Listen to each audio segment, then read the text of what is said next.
Colour guarantee আছে। খুবই soft semi মখমল রবিয়ান 1 number সুতা দিয়ে তৈরি। অনেক ধরনের কালার ভ্যারিয়েশন আছে। ভিডিওর লাস্টের দিকে চলে এসেছি, দামটা বলে দেই, দাম মাত্র 1500 টাকা। এত ভালো জিনিস মাত্র 1500 টাকা।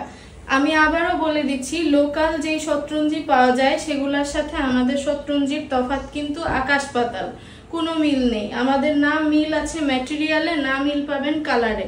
খুবই ডিফারেন্ট, খুবই ইউনিক, খুবই সুন্দর প্রত্যেকটা শতরঞ্জি। বিছালে যে কত ভাল লাগে এটার রিভিউ আপুরাই দেয়, এটা এখন আমার আর বলতে হয় না। যেই আপুরা নেয় প্রত্যেকে আমাকে রিভিউ দেয় যে মাশাআল্লাহ খুব সুন্দর শতরঞ্জি হয়েছে আপু। কারণ ঘরে এত ফুটে, আপনার ঘর টাইলসের হোক, আপনার ঘর নর্মাল ফ্লোর হোক, যেরকমই ঘর হোক, প্রত্যেকটা ফার্নিচার কাঠের হোক বেতের হোক, সবকিছুর সাথেই মিলে যায় আমাদের এই শতরঞ্জি।